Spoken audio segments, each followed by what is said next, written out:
Friends, आपका स्वागत है हमारे चैनल माइंड समय ब्लॉग्स। आज हम क्लास 11 वालों के लिए फिजिक्स का चैप्टर 6 वन शॉर्ट सीरीज लेके आए हैं, जिस चैप्टर का नाम है वर्क, एनर्जी एंड पावर। तो इस चैप्टर में हम जानेंगे कि वर्क क्या होता है, एनर्जी क्या होता है और पावर क्या होता है। तो वर्क मतलब कार्य, एनर्जी मतलब ऊर्जा, पावर मतलब ताकत।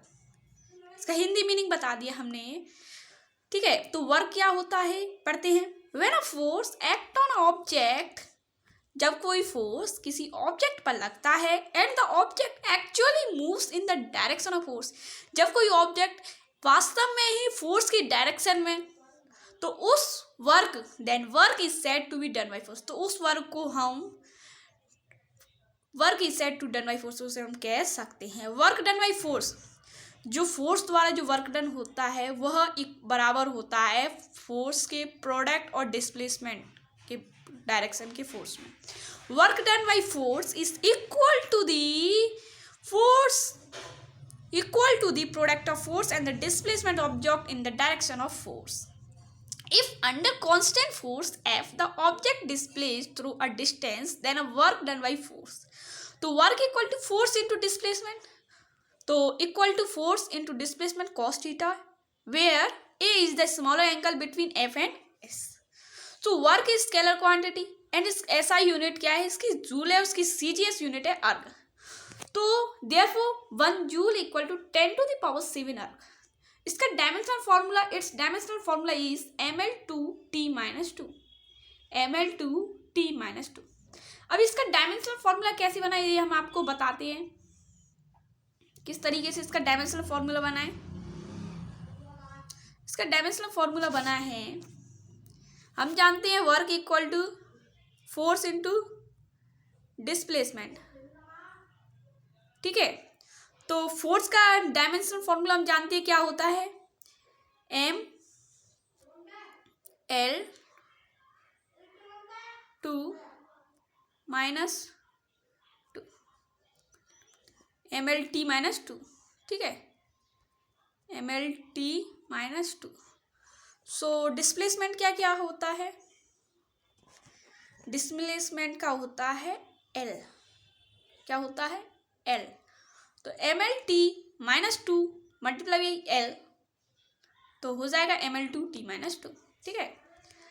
अब हम बात करते हैं, इसका डायमेंशनल फार्मूला हो गया। अब work done by force is 0। यदि किसी भी फोर्स का वर्क डन 0 हो तो क्या होगा, if a body is not displaced actually, यदि कोई ऑब्जेक्ट डिस्प्लेस नहीं करता है तो उसका डिस्प्लेसमेंट 0 होता है। यदि सेकंड है body is displace perpendicular to the direction of force, वो फोर्स के डायरेक्शन में परपेंडिकुलर, तो इसका एंगल हो जाएगा 90 डिग्री, ठीक है। Work done by force is positive, यदि किसी फोर्स का वर्क डन पॉजिटिव है, if angle between F and S is acute angle, जब एंगल क्या है फोर्स एंड डिस्प्लेसमेंट क्या है एक्यूट एंगल। तो एक्यूट एंगल क्या होता है, लेस देन 90 डिग्री। जिसका एंगल लेस देन 90 होता है उसे हम एक्यूट एंगल कहते हैं, जिसका एंगल ग्रेटर देन 90 होता है उसे हम ऑब्ट्यूस एंगल कहते हैं, और लेस देन दी 180 डिग्री, 180 से कम 90 से ज़्यादा उसको हम बोलते हैं obtuse angle. Work done by constant force depend only on the initial and final position. जो कांस्टेंट फोर्स है का वर्क डन इनिशियल और फाइनल पोजीशन पर डिपेंड करता है, not only the actual path followed between initial and final position, ना कि actual path initial final position के बीच में जो पाथ फॉलो हुआ है उसके लिए नहीं, वो करता है कांस्टेंट डिपेंड होता है इनिशियल और फाइनल पोजीशन में। Work done in different condition, different condition work done क्या हो सकता है, तो पहला पढ़ेंगे work done by a variable force is given by, variable force द्वारा वर्क डन दिया गया, work equal to integral force into displacement. ये वाला साइन है, ये वाला जो साइन है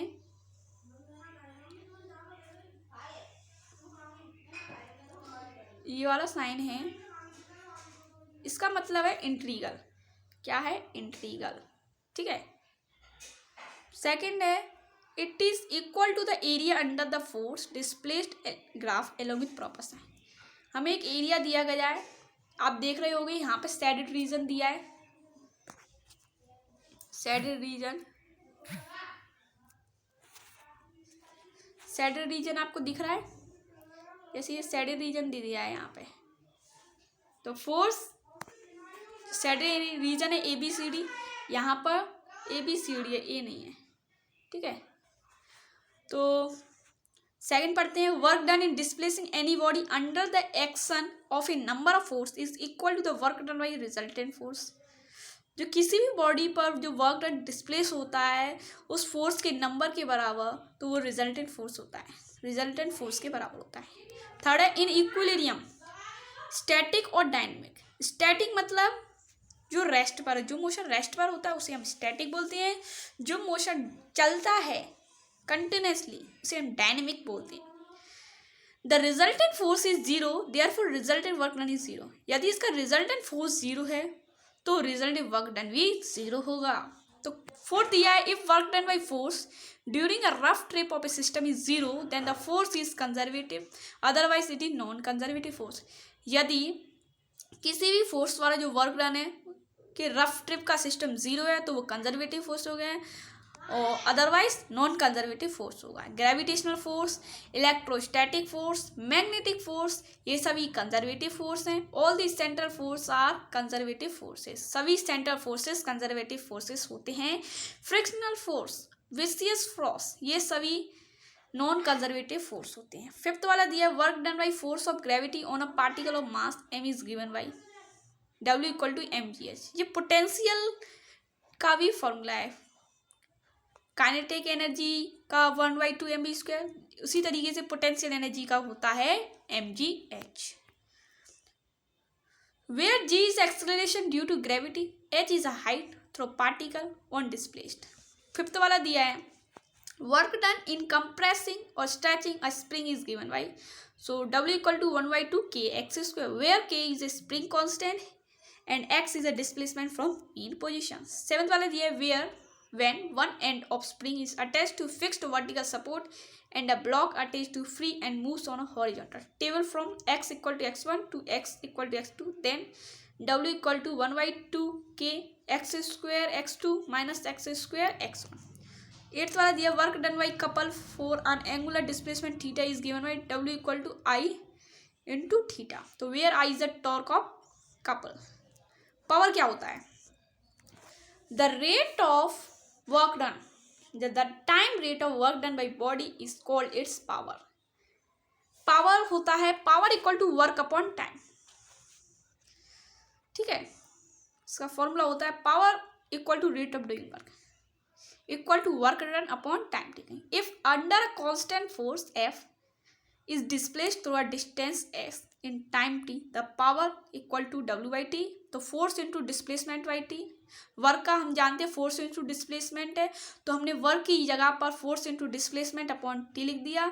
बट एस बाई टी हम जानते हैं डिस्प्लेसमेंट अपॉन टाइम वेलोसिटी होती है, तो uniform velocity with which body is displace, तो power equal to F into V, F into V, force into velocity, तो F V cos theta, where theta क्या है, स्मॉलर एंगल है between F and B. Power क्या है, एक scalar quantity है, इसकी एसआई यूनिट वॉट होती है, इसका डायमेंशनल फॉर्मूला है ml2t-3।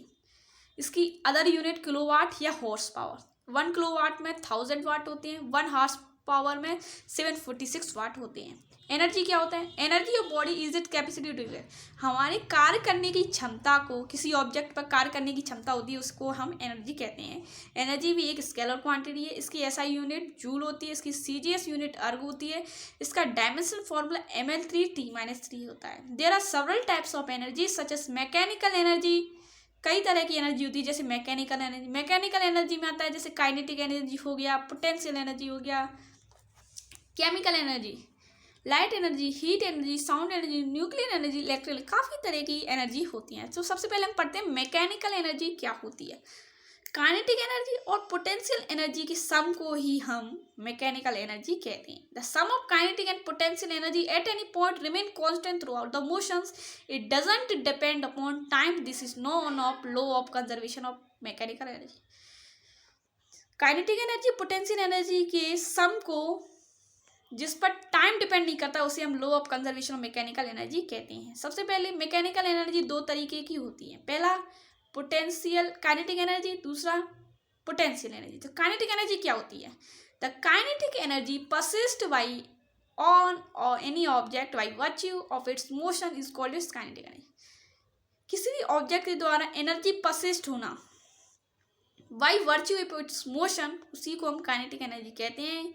Kinetic energy of an object is given by k equal to 1/2 mv square, k equal to 1/mv square equal to p square by 2m, p square by 2m,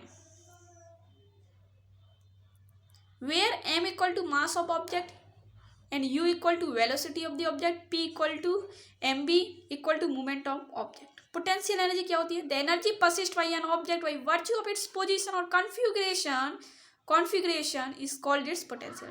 किसी भी energy, किसी object की energy persist होना किसी position पर, उसी को हम पोटेंशियल एनर्जी कहते हैं। Potential energy, there are 3 important types of potential energy.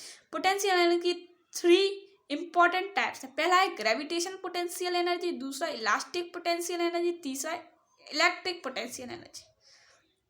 तो सबसे पहले पढ़ते हैं ग्रेविटेशनल पोटेंशियल एनर्जी क्या होती है। If a body mass m is raised through a height h against the gravity, then its gravitational potential energy हो जाएगा mgh। तो यहाँ आप डायग्राम में देख रहे होंगे, ए दिया x और पोटेंशियल एनर्जी ऊपर की तरफ लग रहा है। Elastic potential energy, if a spring constant k, यदि स्प्रिंग की कांस्टेंट k है, is stretched through a distance x, then elastic potential of the spring equal to 1/2 kx square. The variation of potential energy with distance is shown in figure. Potential energy defined only for conservative force. It doesn't exist for non-conservative force.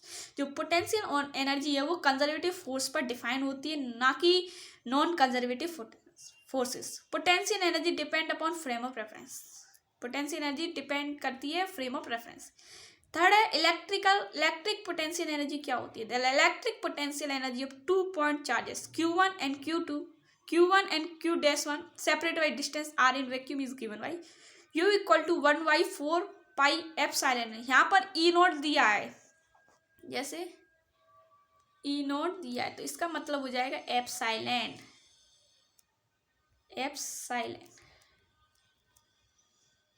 ठीक है, क्या हो जाएगा?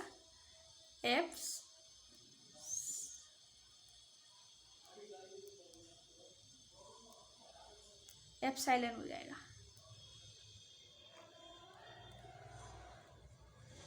ठीक है,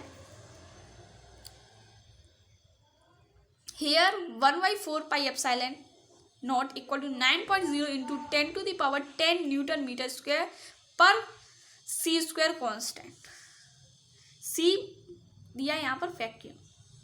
work energy theorem क्या होती है? ये बहुत ही इंपॉर्टेंट क्वेश्चन है इस चैप्टर का, ये एग्जाम में काफ़ी बार पूछे गए ये वाला क्वेश्चन। वर्क एनर्जी थ्योरम क्या होती है? Work done by force is displacement a body is equal to change its kinetic force.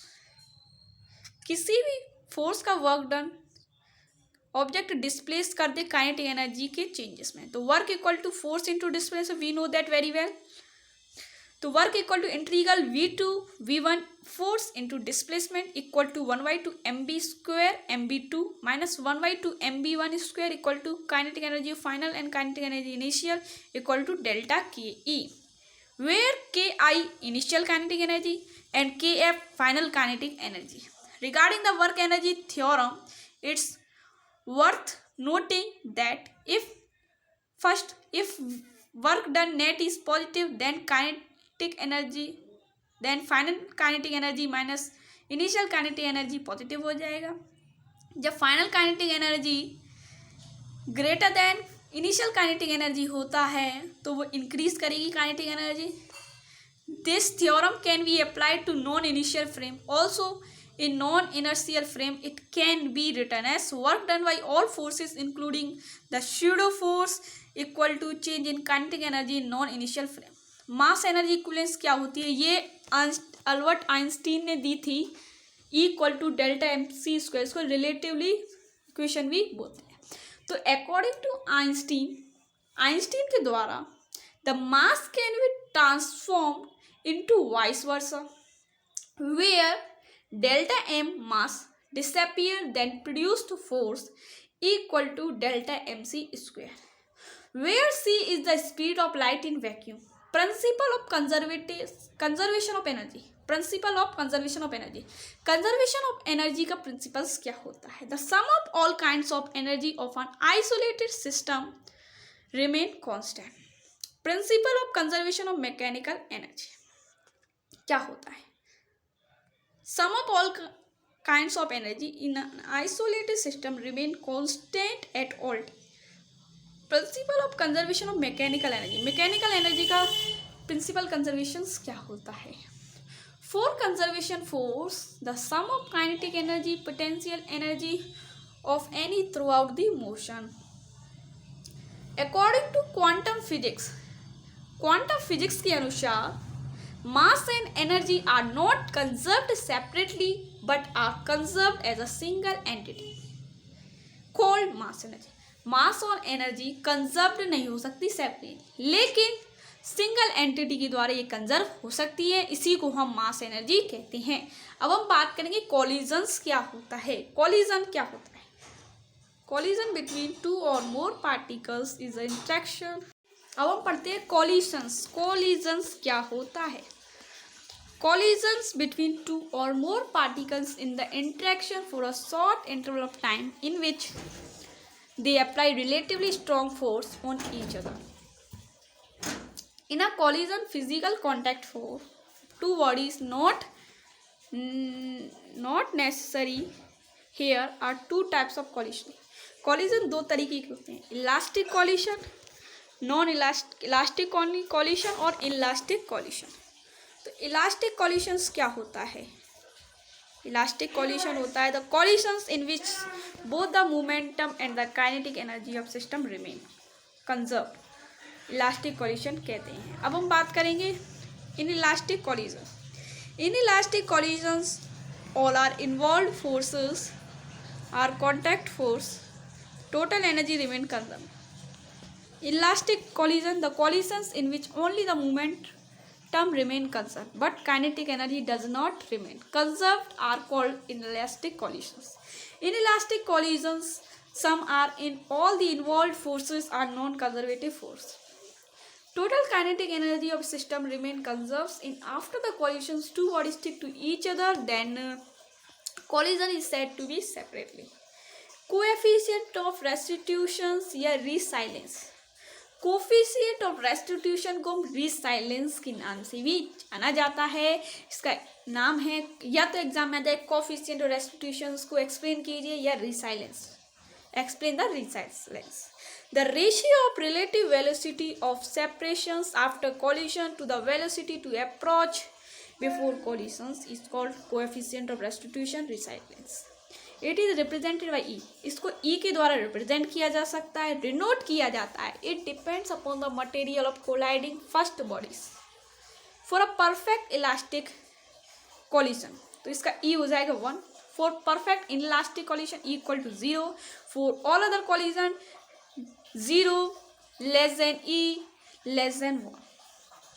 0 और 1 के बीच में रहेगा इसका कॉलिजन.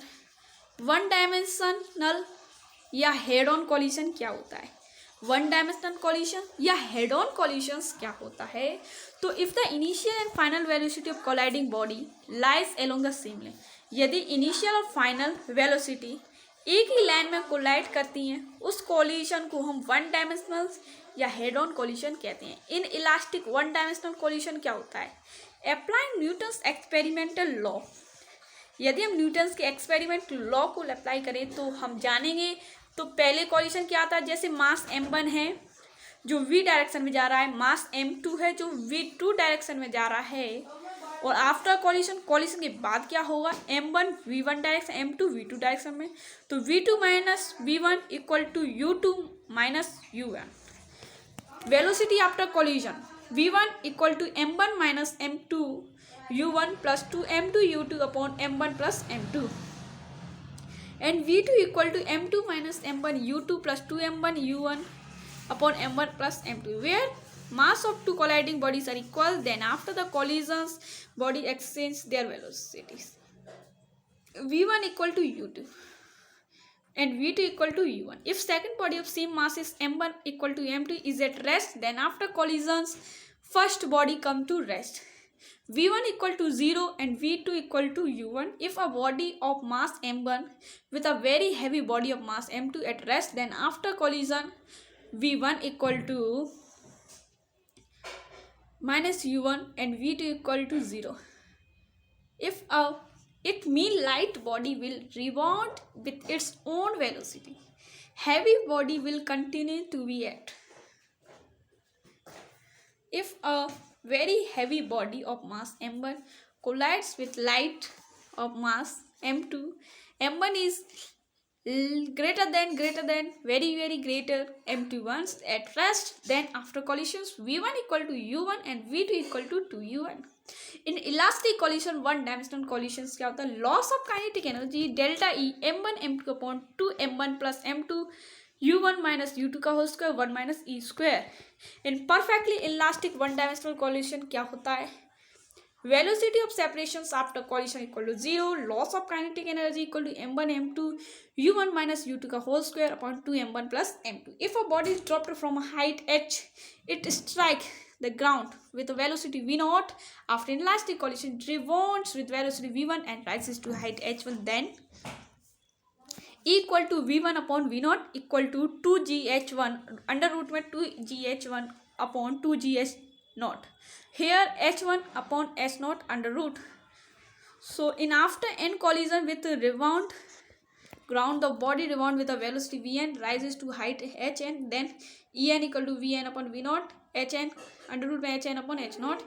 टू डायमेंशनल और ऑब्लिक कॉलिशंस क्या होता है, if the initial final velocity of colliding bodies do not lies in the same plane, then the collision is called two dimensional या oblique collision. In horizontal direction m1 u1 cos alpha 1 m2 u2 cos alpha 2 m1 v1 cos beta 1 plus m2 v2 cos beta 2. In vertical direction m1 u1 sin alpha 1 minus m2 u2 sin alpha 2 equal to m1 u1 sin beta 1 minus m2 u2 sin beta 2.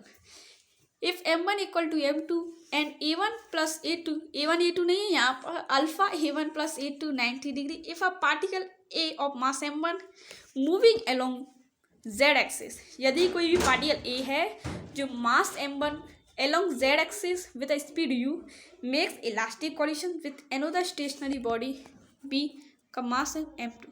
Here you see the diagram and make note down on the notebooks from conservative law of momentum. So m1 u equal to m1 v1 cos alpha plus m2 v2 cos beta. So here m1 equal to 0, m1 v1 sin alpha minus m2 v2 sin beta. तो दोस्तों ये chapter हमारा यही finish होता है. Next chapter मिलेंगे जिसका नाम है system of particles and rotational motions. इसके डेरिवेशंस काफ़ी इंपॉर्टेंट्स हैं. वर्क एनर्जी पावर, अगर आप इस वर्क एनर्जी पावर की डेफिनेशन कर लेते हो, वर्क एनर्जी थ्योरम खोल लेते हो, कॉलिशंस क्या होता है, one dimensional coalition, two dimensional coalition, ये एग्ज़ाम में पूछे जाते हैं. तो ये चैप्टर हमारे फिनिश हो गया है. नेक्स्ट चैप्टर में हम मिलेंगे. यदि आपको हमारी ये वीडियो वन शॉट सीरीज़ आपको पसंद आई है तो चैनल को लाइक कीजिए, मतलब वीडियो को लाइक कीजिए, चैनल को सब्सक्राइब कीजिए. नेक्स्ट वीडियो में फिर मिलेंगे चैप्टर 7 के साथ जिसका नाम है system of particles and rotational motions. I think ये चैप्टर इस मंथ में कंप्लीट हो सकता है ताकि मार्च में हम इसका रिवीजन कर सकें. तो फिजिक्स हमारा फिनिश हो जाएगा. यदि फरवरी में नहीं तो 10 मार्च तक हमारे ये सभी चैप्टर्स फिनिश हो जाएंगे. तो thank you very much for watching my videos and supporting our channel. ठीक है, धन्यवाद.